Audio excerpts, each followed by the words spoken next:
Okay, welcome to part two. What we'll do is to just move right into the industrialization, the increasing trend towards industrialization of not only of England, like we talked about with the actual advent of the industrial age, the birth of it, but now the industrialization of Europe as a whole, and the kind of ripple effects that this would have, not only economically but also more, and even perhaps more importantly, socially, for Europe.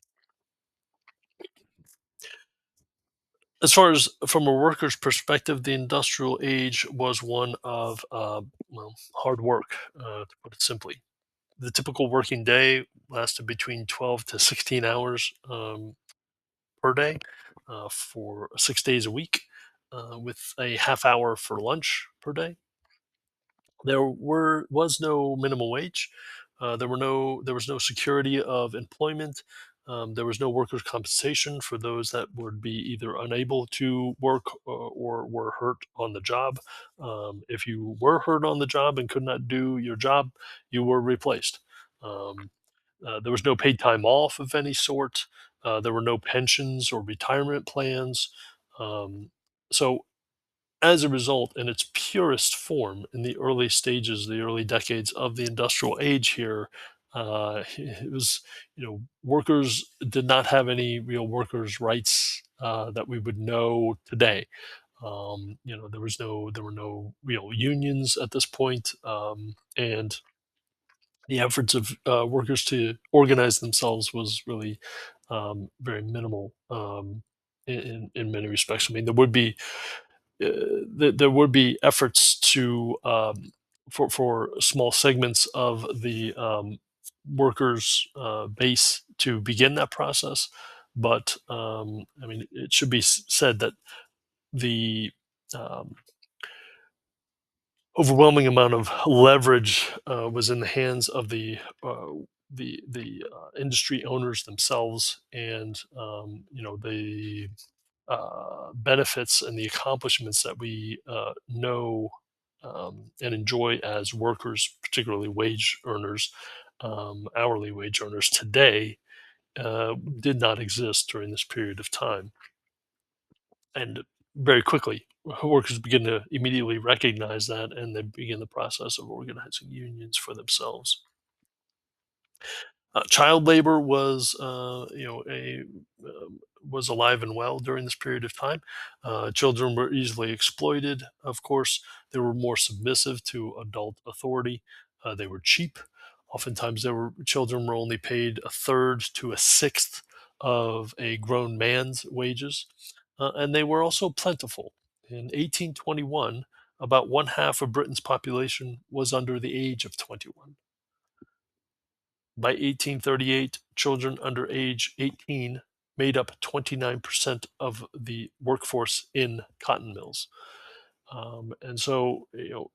Europe was pretty young, demographically speaking, during this period of time. And that, again, was a result of the agricultural improvements made, the population growth and boom that took place right around the time that the uh, Europe was beginning to industrialize, especially Britain. And because of that, it made for a young workforce that could be exploited. Together, when you take children and women, they actually together constituted the bulk of the cotton industry's labor force. Some two-thirds of the entire workers in that one industry were either women or children. Women worked a variety of jobs. It's not to say that women were solely relegated to kind of factory-oriented work in the textile industry. They also were, employed in the mining industry as well. Again, women were paid half as much as their male counterparts or less. Um, there were no regulations on public health. There were no regulations on education.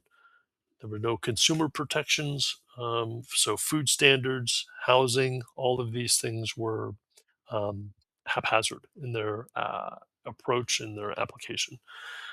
So when you begin to when countries begin to industrialize and when you begin to pivot from a cottage industry to a factory system, this means that people are going to have to relocate themselves into more urban environments because they have to be able to get to the center um, workplace, because they're no longer really working out of their own homes. So when that happens, it means that the housing has to be made available. The infrastructure of these urban environments has to be available as well. Things like, again, public schools or schooling systems for their children, but and then also you have to have the sewage system to be able to accommodate the growth, the influx of population. Um, uh, you know, Hospitals, fire stations, all of the kinds of facilities and uh, pieces of urban environment that would be necessary to, kind of create a stable, secure environment in which people could work, live, and thrive. Police force as well would be an example of that. These things were all happening at the same time. And so this is going to lead to a massive shift in um, social standards, social practices, and norms for virtually all Europeans. So it's quite disorienting when you begin to understand, when you begin to kind of step back and view it from that perspective. There's also going to be an increasing stratification of social classes during this period of time. Um, Wealthy and middle class people began to take greater efforts to insulate themselves from not only the poor, but also the hardships of urban life itself. So they begin to kind of distance themselves and n- not only physically remove themselves, but also to kind of go above and beyond efforts to demonstrate that they are not part of the impoverished class. And this is virtually characteristic, you might say, of all industrialized societies. That there would be this kind of underlying tension, and entrenched kind of perspectives that would manifest themselves by both workers and owners. And of course, it would lead to frustrations. One of the best examples of this occurs during the Luddites and the Luddite movement, lasting from about 1811 to 1816. This was a workers' movement based in England in which employees began to vandalize and destroy industrial machinery as a direct expression of venting of their frustrations over working conditions and the pace of change itself. What's interesting about the Luddite movement is that it was not focused on targeting or harming individuals. It was simply sabotaging, in many respects, the physical property, the machines themselves. Um, by 1848, workers and students began to take to the streets to voice their increasing frustration at what they saw happening with regard to society, economic stratification, and the kind of lowering or spiraling down of the standard of living across much of Europe. And this was marked in 1848 by a series of popular revolts that erupted all across Europe in what's known as the revolutions of 1848. Now, this started in France, but it spread to Ireland, the Italian peninsula, Austria, and Prussia, among other places. And in virtually every instance of these uprisings, there were calls for government to cater to the people's needs to a greater degree.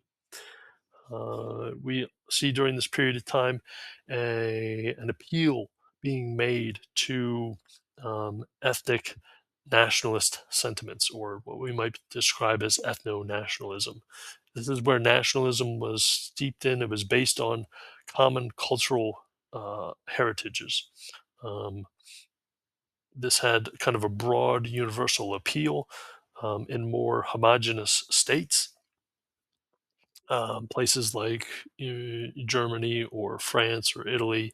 Um, what's interesting here is that this ethno nationalism, as it becomes known, would, by the end of the century, by about 1890, this would also begin to appeal to other groups as well. One of the best examples comes in the year 1890 when a man by the name of Theodor Herzl uh, publishes his book Judenstaat.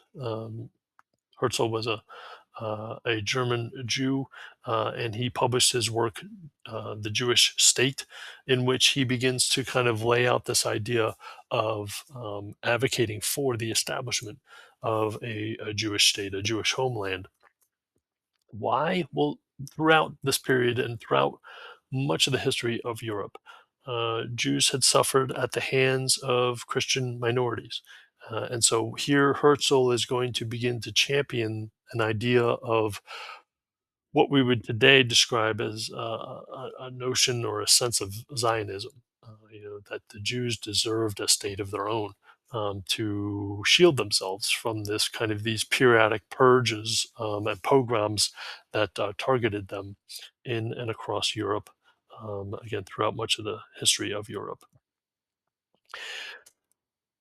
So ethno-nationalism was very vocal, very pronounced in states that were pretty homogenous as far as communities were concerned. But at the same time, they were an existential threat to multicultural empires.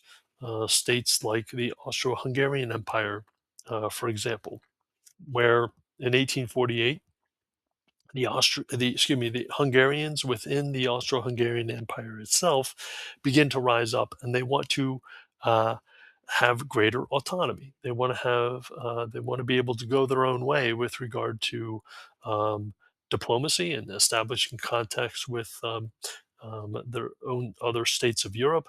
Um, and this would eventually kind of spread to other communities, other ethnic groups within the multicultural state of the Austro-Hungarian Empire itself. Think the Serbians, among others, um, and other kind of multicultural states uh, throughout the world in many cases. It's also going to be further evidence of the erosion within something like the Ottoman Empire as well, that was, trying to wrestle with various ethnic communities within its own borders. So all of these revolutions, they begin to take place in 1848. They begin to roll like a wave across continental Europe to a large degree.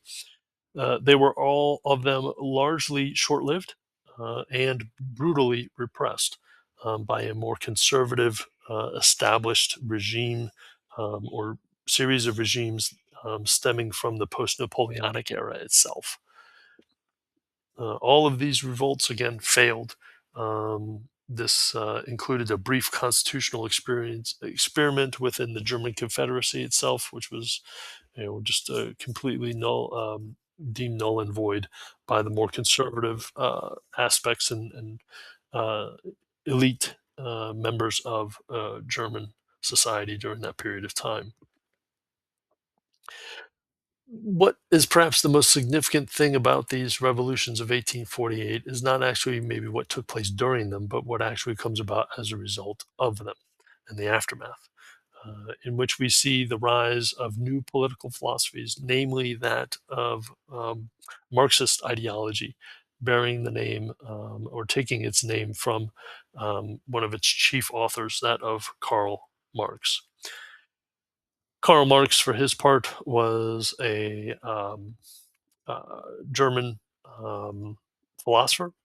He had his PhD in philosophy, and he and his colleague, a man by the name of Friedrich Engel, wrote Das Kapital and the Communist Manifesto, in which Marx begins to lay out kind of a political and economic philosophical approach to um, creating a workers' utopian state, His the context here is that he is hoping to explain why the revolutions of 1848 took place, why they failed, what they sought to achieve, and as a result of his interpretation, Marx here cited a need for workers to seize political power for themselves. That he cast this as a struggle between the proletariat on the one hand, and the bourgeoisie on the other. Basically, workers versus owners and capitalists.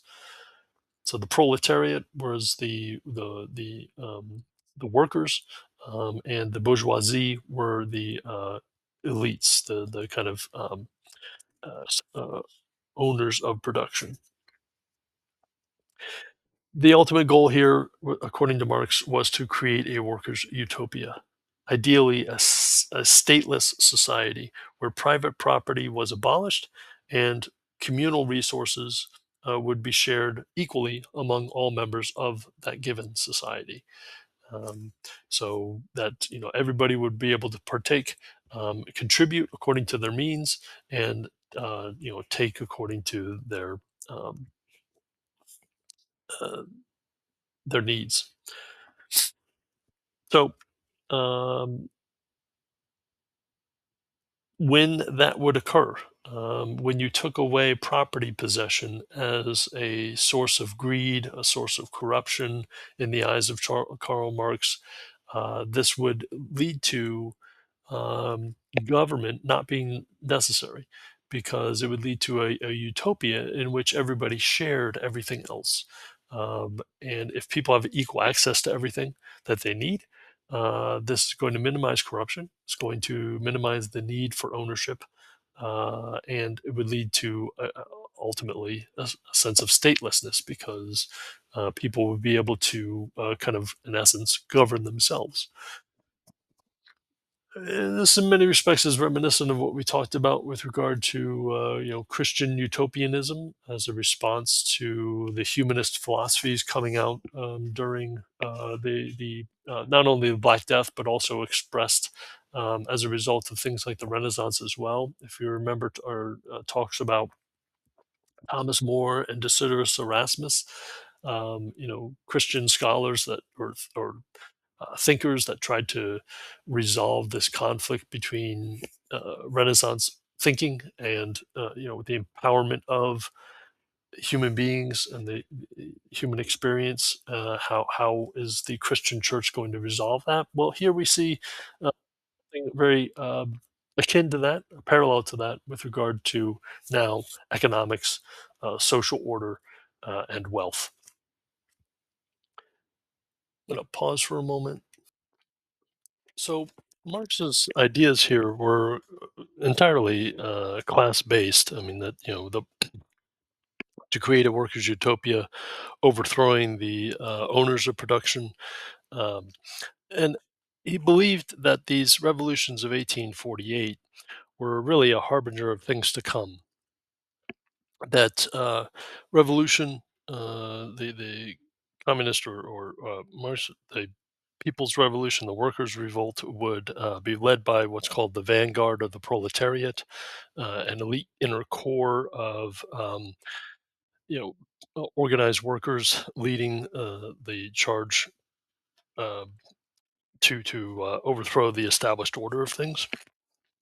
He also believed that it was those workers that were living and enduring the hardships in parts of Europe that were the most industrialized would be the ones where to lead this charge, but then also it was the most industrial states of Europe that stood in prime position in order to experience this revolution as well. So, in all respects, Marxism, communism, Marx's ideas were kind of a counter ideology to the established aristocratic and absolutist types of elitism in circulation in Europe, and also were anti-monarchical as well. So, it's, the antithesis, you might say, of what uh, Clemens von Metternich was represented.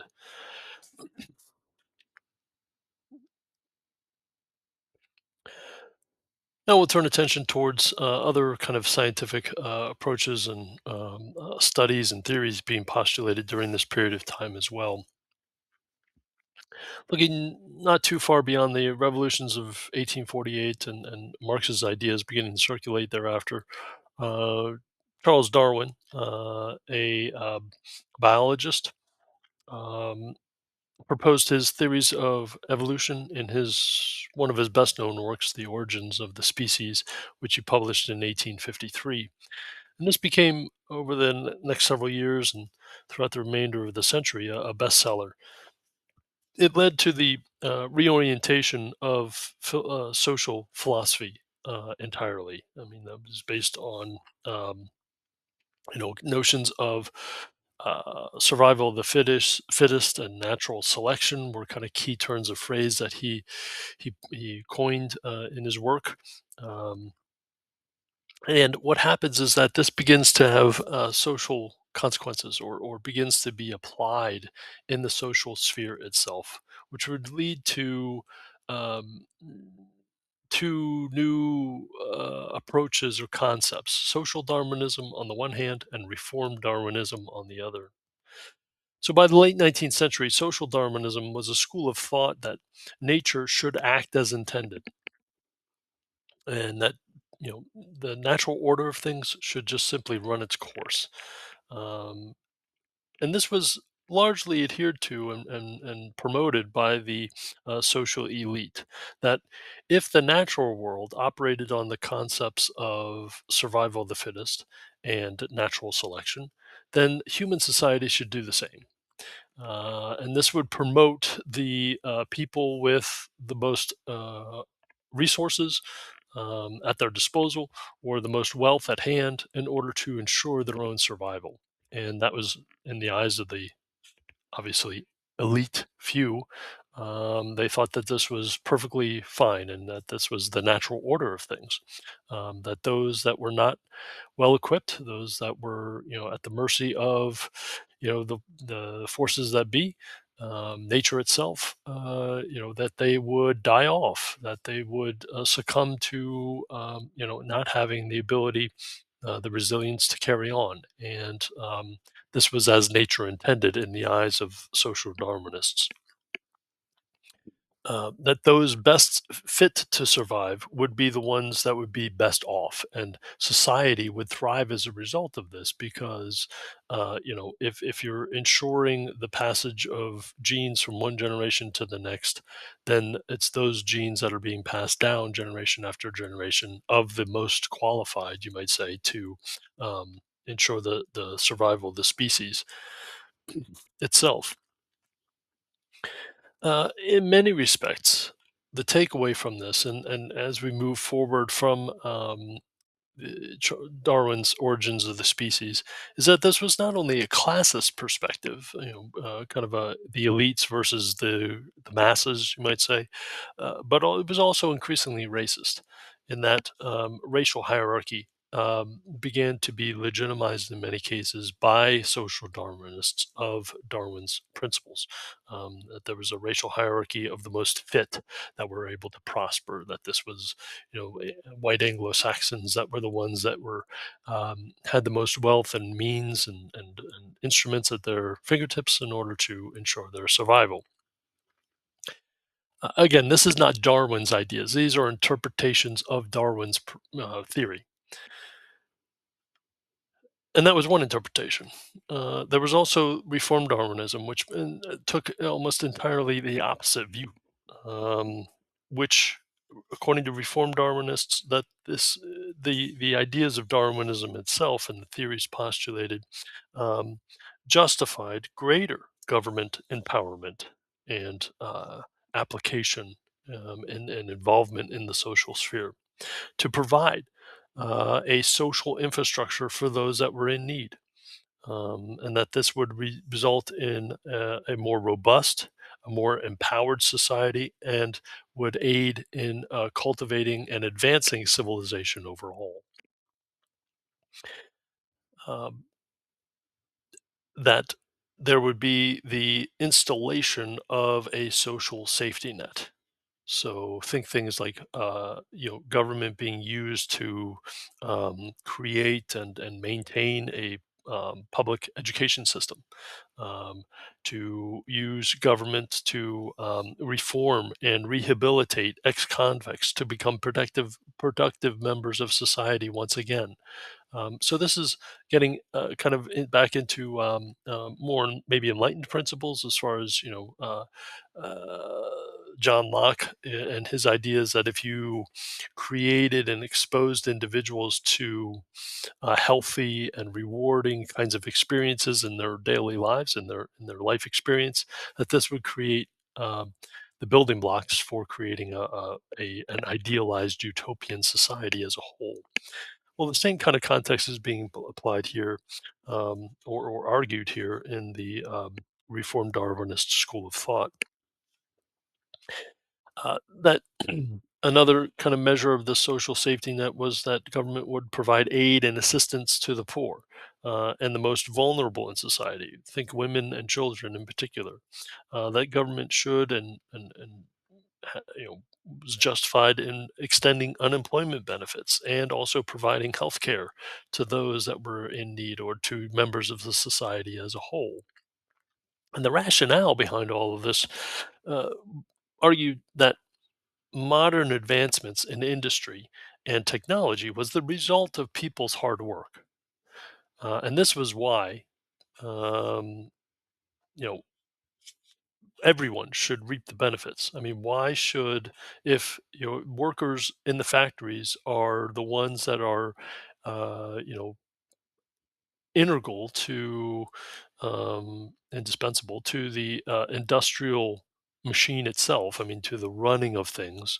Um, why should only the few reap the rewards when everyone is contributing to the effort? Uh, and so, Reformed Darwinists has said, look, this is survival of the fittest and natural selection may be all well and good, but in human civilization and with the ability for humans to create and apply and refine and improve technology as an instrument so that human beings could begin to continually master their environments. The ideas of social Darwinism, pure Darwinistic principles, really did not apply. I mean, that human beings, uh, Reformed Darwinists argue, were better than that in essence. And this was brought into vivid detail. These ideas of Reformed Darwinism. I mean, if you think about the writings of individuals like Charles Dickens during this period of time, his writing of numerous kind of fictional novels, Oliver Twist in 1938, A Christmas Carol in 1838, A Christmas Carol in 1843, and Hard Times in 1854. Virtually all of these are social commentaries on Victorian era England during that period of time, and how you know you had to kind of listen to the better angels of your nature as far as how to treat your fellow human beings. Uh, I'm almost out of the half hour here, so I'm going to pause and come back in part three. We'll turn to more applicable examples of Reformed Darwinism in effect in practice when we come back.